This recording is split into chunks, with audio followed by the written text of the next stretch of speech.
This is Talk of the Town, a weekly program featuring community events happening in and around Northeast Michigan, with your host, Nancy Smitham, and get the latest from Alpena Community College with Dr. Don McMaster. And now, today's Talk of the Town. Good morning and welcome to Talk of the Town. I'm Nancy Smitham. My first two guests today are both from Huron Humane Society. I have Paige Hamilton and Cindy Johnson. Good morning and welcome. Good morning. Thank you for having us. Thanks for being here. And as everyone will notice, we have a prop today, and it's a kind of a really live prop. Yes, it is. Yeah. So Cindy or Paige, one of you tell me about these beautiful kittens. So they're about 6 weeks old and ready to be adopted. They can't be taken home until 8 weeks, but that's coming up and they are all available. They're such a beautiful color, and Cindy, you referred to it as peaches and cream. Yep, they are peaches and cream. They all came from Eloise, is their mother, from one litter. It's unusual to see a whole litter of the same color. You usually get a combination, but it's a really unusual color. They're absolutely gorgeous. They are gorgeous, and they're the personalities. Some like to sleep, some want to play, some like leave me alone. You know, they're beautiful. So what does someone have to do to adopt one of these kittens? They would have to put in an application, and they can do that now. Even with the kittens that aren't old enough to go home, you can put in an application. If the application is approved, if you pay for that kitten, we tag it with a VIP collar, and when it's able to go home, it's your cat. Okay. Yep. Yeah. So come in, check them out, play with them, and see what you think, and then pick Fall one in love out. with them. And we also have more kittens at the Humane Society. We do. We have, we're nearing 35 kittens at the Society. Most of them are still nursing with their moms. Some of them are transitioning between soft food and a little bit of nursing. We have one mom that is fostering 4 orphans plus her 5 older kittens. Wow. So we're kind of separating them now because they're getting bigger. Her kittens are getting bigger. She's still fostering the smaller ones. But we have a whole range of kitten ages. Some will be available as soon as June 1st to go home. Okay. Yeah. And colors, all different colors. Every color you can imagine, yes. And the nursing moms, when they're done nursing, they'll be available for adoption as well. So now when they adopt them, they pay the fee, and then they get a certificate for spaying or neutering. Yes, they do. With every adoption, our local vets, Alpena Vet, Schweitzer, and Sunrise offer a free spay and neuter for the animals that are adopted. It's absolutely wonderful. Thank you, thank you. We cannot thank them enough. We couldn't do what we do without them. So if you see them, thank them, thank them, thank them. They help to control the cat population by doing that, and it helps to make adopting a cat affordable. Okay. Now I see you have a whole bunch of things there with you. Start me out with all the stuff you have in your lap, and then we'll move to something else. Okay, so we have fundraisers coming up. We have one at the end of this month, May 30th and June 1st, Shopping for a Cause at Prattscape. During those 2 days, he will donate 25% of all of his sales to the Huron Humane Society, which is absolutely so generous of him. We will have kittens there too that will be available for adoption on that day, so you'll be able to see some more of the cats that we have at the Huron Humane Society outside of the Society, and you can shop at the same time. Yay. Yay. And just, you know, if anyone hasn't been to Prattscape, you need to go, because the most unique home improvement or home decorating and yard and garden items that you'll see anywhere. You need to go check it out. And if you do furniture upcycling, he has wonderful chalk paint. And I saw the other day he's offering chalk paint classes again. So if you like to do that, stop on in there. Yes. Okay, so that's one fundraiser. That's one thing. And we just got these yesterday. This is the Fur Bowl. This event we usually hold a little bit earlier in the year, but because the gala was kind of shifted around, this event is going to be June 14th. We're doing it a little bit different this year than we have in the past. We're going to do glow bowling, which will be fun. Yes. So you'll get to bowl. And the purpose of the Fur Bowl. Maybe hold those up a little bit, Cindy, because everything's concentrated on those cats. We have 2 sessions this time. So we have a 6 o'clock session that you can bowl. You get 2 games, a pizza, and then an 8:30 session where you can glow bowl. And it's going to be kind of a beach party theme. We'll have, you know, the glow sticks and everything to go with that. You'll get a free, every lane gets a free pizza. And what you do is you get a team of 5, and you go out and you ask people for donations to bolster your bowling score. So there'll be 3 top prizes for second and third, 4 top bowlers. So if you only bowl 38, but you can collect $500, your bowling score is 538. Yay. So you don't have to be a good bowler to do this. It's a fun night, and it helps to raise money for the society. This always goes over well, but this year a little bit different. It is nice with the globe wine. It's a great idea. Yeah. So, yes. And where can people pick up the packets? The packets, we just got them put together yesterday. They will be available at the Society, and I have to double check, but they're usually available at Boland's Jewelry, Chiefs, and the Bowling Alley. Okay. And we'll probably put them out again at those places, but please watch our Facebook page and our web page and for all the details. And I believe this is going up today. Okay. So yes, they're available so people can get them and get out there and start collecting pledges to bolster their scores. So good things. Paige, you know, I always say, oh, that cat is sleeping. Look at that adorable thing. When I go out to the Humane Society, I'm just amazed at how clean and sparkling it is and how well taken care of the animals are. And I know that's kudos to your staff, but you have a great team of volunteers also. Yes, absolutely. We couldn't do it without not only the staff, but the volunteers. And they are more than happy to do anything we need them to do, anything we ask, and go above and beyond for us and the animals. And Cindy, I know, so what are some things that people can donate other than cash to the Humane Society? And we just put that list on our Facebook page too. With kitten season, you know, your need grows when you have that many cats, and we have dogs too. Your need grows. So laundry soap, bleach. The little towelettes that are non-scented that you use for babies are really good for helping clean up cats when they get a little bit messy, the kittens, because you really don't want to give them a bath or get them wet and drop their body temperature. That tends to, maybe they'll get sick when you do that. So we don't like to do that. So I like the harsh chemicals and smells, stuff like that on their little skin. So we like the non-scented ones that you can get out there, and they're relatively inexpensive. Wet cat and dog food is always a need at the shelter. Garbage bags, paper towels, all of those things. Bleach. Dish soap. Dish soap, yes. All of those things. Kleenex. A lot of us are allergic to cats, so we go through a lot of Kleenex. But all of those things we can use. And they can bring them out to the Humane Society or you know, call if they have a large donation. I'm sure you'll pick it up. And yes, we will. Yes, we will. Well, I want to thank both of you very much for being here, and I'll look forward to hearing how soon these wonderful little kittens find a home. Thank you so much. And thank you all for all the hard work that you do out there. Thank you. Thank you. I'll be right back with some information from District Health number 4 following these messages. Hi, welcome back. As promised, my last two guests today are both from District Health number 4. I have Karen Campo and Mindy Dowse. Welcome. Thank you. Thanks for having us. Thanks for being here. And what precipitated this is I had seen a little article about MyThrive on the Chamber of Commerce e-blast, and I read a little bit about it, and I thought, wow, that sounds pretty exciting. So one of you tell us what MyThrive is. Sure. MyThrive is a community health needs assessment, and there's 31 counties involved in this needs assessment, so it covers all of northern Michigan. And we're working with hospitals and private sectors and nonprofit sectors to try to develop a community health needs assessment that covers all of our needs for our community. There have been several surveys and a lot of work put into it, and a lot of data collection. So there's a notice that there was a lot of silo working, and we're trying to just be more collaborative with the people that we work with in our communities. And you know, Mindy, when I look at this list, and you know, these truly are the needs in every community, but you know, maybe one's a top priority in one community or not in another community. So it's really exciting to see that every community came up with the same exact needs. And as I read the list, I say, oh yeah, these are the needs in our community. So now what happens with this study? So there was kind of regional meetings that the agencies who participated in it, or anybody from the community can actually go to these meetings, and then we kind of start from what the results were, putting them in a group and figuring out, okay, what was considered the top priority, and then you start kind of putting them in the order that they should go in. And of course, basic needs is always a top priority. Mental health support is always, behavioral health, substance abuse is always, those are pretty much in the top 3. And of course, transportation That is huge. It's very huge. Yes, and so my role at the health department, I'm a community health worker. Okay. And I receive calls or referrals from individuals who need services in the community.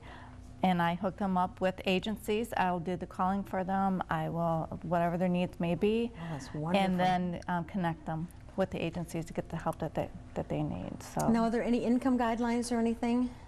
No, so the program that I'm working through is Community Connections. Okay. No income guidelines, no household size. It could be for an infant at a pediatrician's office, and Okay. there's some needs. So then the referral will come and to myself, and then I make contact with the family. It could be for a senior citizen who maybe just needs some help with their Medicare or Medicaid. I would connect them with the right person for the Medicare, wonderful. and it could be a disconnect notice. It could be transportation. Transportation is set up through the Medicaid programs. If they have Medicaid, I assist them with that and make sure that there's no problems with that. It could be, there's multiple needs, housing. Someone may be losing their house for some reason or another, and then I go to work on the agencies that can help them. So.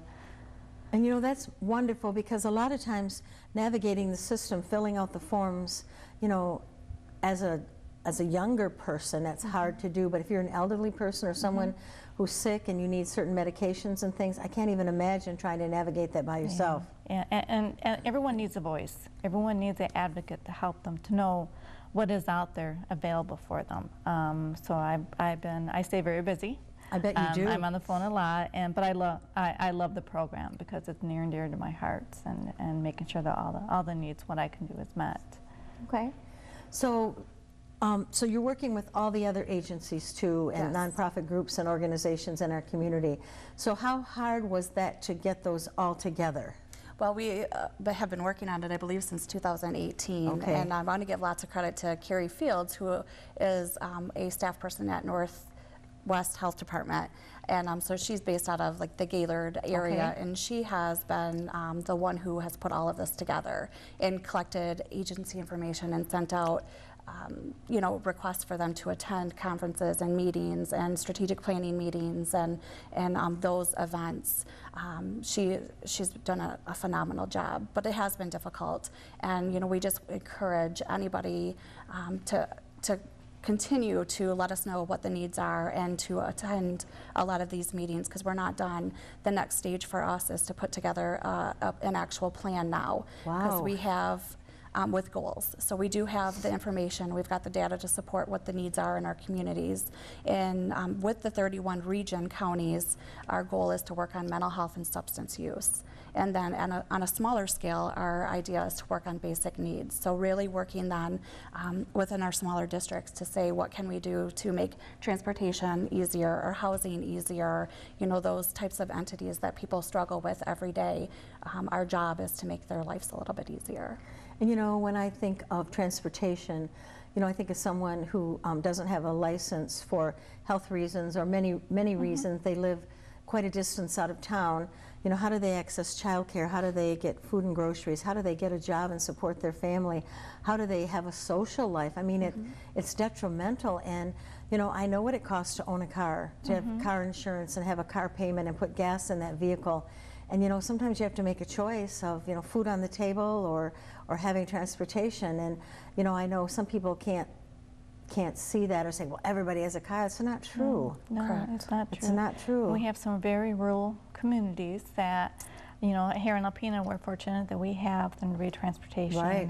or the, you know, the taxi, you know, whatever is close to us. But you know, when you're in Lewiston or you're in Presqu'île, Plenty. you know, in between, or Wolverine, Yep. it becomes, you know, more difficult to get the transportation. And then, you know, there's agencies out there who are looking for volunteer drivers, you know, like NEPSCO through RSVP program. So these are agencies.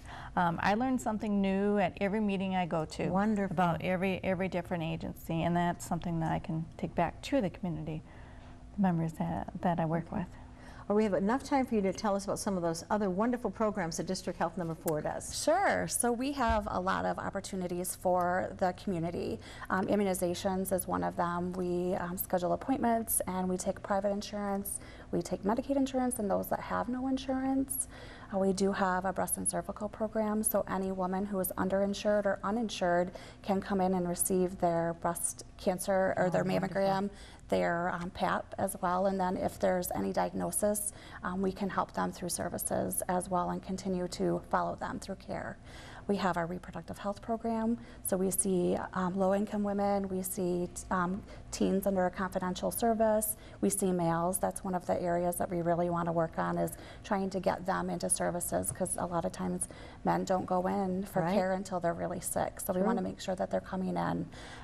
A new program for us is Community Connections, like Mindy's already spoke about, and our District Health Department number 4 prevention project. So that's bringing awareness about the opioid crisis and those that are using injectable drugs, trying to really align them with services and be there for them. So we'll be the non-judgmental group that works with them to hopefully encourage them to recovery is what our goal is. Right.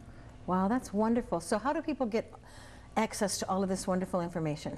So they just have to call our health department. Okay. It's 989-356-4507. I know that one. Yes. And then you have some wonderful brochures and things. And are you available to talk to groups or organizations too? Absolutely. I love to speak about what we do. Okay. That's just a small highlight of what we have for our programs. We have so much more, like our Adult Day Center. That's for dementia and respite care for families. You definitely have to come back. Absolutely. We'd love to come back. Well, we're out of time. I want to thank both of you very much for being here. Thank you so much. Please stay tuned for Dr. Don McMaster following these messages. Greetings, everyone. Welcome to Talk of the Town. I'm Dr. Don McMaster, president of Alpena Community College, and I'm pleased to have as our guest this morning Marlene Vanderweist, ACC employee, retiring after 34 years at the college. Thank you, Don, for having me on the program. My pleasure. So, Marlene, you've just given so much to the college, and you know, it's a delight to have you here.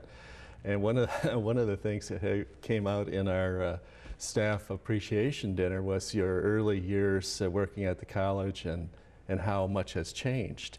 And the mention was of an IBM Selectric when you started. You remember that? I certainly do.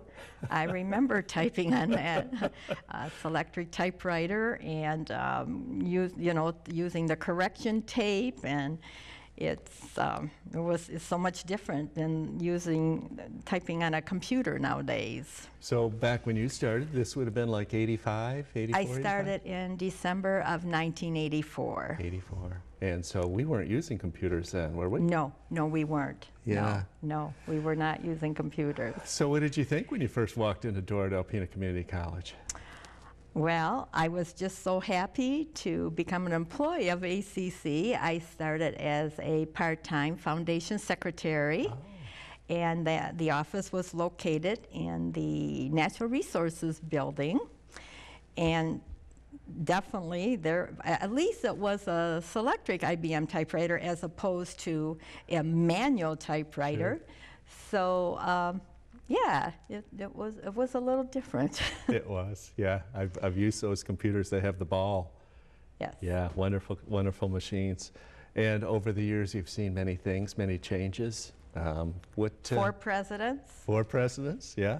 I'm the 4th? Yes, you are. Wow. Okay. Well, I won't ask you to rate them, but what's as you're nearing retirement, what sort of thoughts go through your mind? Well, one thing I do know, I'm going to miss the friends at Alpena Community College. I have established many friends at ACC, and thanks to ACC. And I'm also going to miss assisting students with the financial aid process so they can achieve their academic programs. Yes. I'm going to miss the interaction with the students. I really am. Yeah. Well, I'm glad you brought that up. That's such an important function you've worked on over the years. Many of our students access financial aid. That's how they're able to go to school. Exactly. And you and Rob Bruce run that operation. Rob's going to miss you. I hope so. I hope he misses me. Have you seen any changes over the years in terms of the students? Yes, I have. I've noticed that they need to pay a little more attention to completing the forms, and and they're not as fast, it seems like, returning their documents as in prior years. Yes, I did notice a difference. So you have to keep after them a little bit more. I have to keep after them a little bit. In terms of their, what am I trying to get at? In terms of their approach to education and their desire to move ahead and that sort of thing, have you seen much change in 35 years in students? Well, one thing I did pick up on is we don't have a lot of students pursuing the teaching degree, elementary or beyond. I did notice that. Very true. Yeah, a lot of our students now are focused on occupational programs in particular. Line worker, concrete, machining, welding, nursing, that gets them a job right when they graduate from ACC. Yeah, that is a big change. I do hear very positive comments from parents, especially the lineman program. Mm-hmm. It's a wonderful program. You know, it is. We talk about it a lot. 60 students, full. It's full next year and it's full the year after, 2 years out. So and you are also involved in athletics. You supported athletics. And yes, I did, and that was quite a challenge. Yeah. But after all these years, from 2008, I got the hang of it. Yes, you did. Yes, I did. Yeah. And making associations with the athletes, I mean, yes. You enjoyed that? Yes, I did. I mean, there was some times that got a little, what's the word I want, difficult, but got over those challenges. And your thoughts about retirement? What are your plans? Oh, I have plans. I have a pre-retirement trip. I leave for Tennessee next Thursday. I'll be gone for a week. And I also already have rented a condo for the month of March in Florida. Wow, getting away from the cold and the gray wet weather. Well, good for you. Yes, and then I plan on spending time with my grandchildren. They're ages 3 to 16. And I hear that they refer to you as the fun grandmother. They certainly do, and my goal is to keep that reputation up. Yeah, that's a great reputation to have. So, are there any final thoughts? We have about 45 seconds left that you'd like to share about I just want to thank Alpena Community College for my employment there for the 34 years. I've never ever said, I can't wait till I retire, until recent. Now I'm saying I can't wait until I retire. Yeah, well, it's only a month off now. It is. And we want to thank you for your efforts. The college is a collection of people who really care about the place, and you are certainly one of those, and have worked professionally and passionately on behalf of students in the community for 34 years. We're going to miss you, and we wish you the best in your retirement. So thank you, Marlene. And thank you, Dr. McMasters. And thank you, folks, for watching Talk of the Town. We'll see you again next week. This has been Talk of the Town with your host, Nancy Smitham and Dr. Don McMaster. For a list of community events taking place in Northeast Michigan, please visit our website at WBKB11.com and click on our community link. This has been a Thunder Bay Broadcasting Corporation production.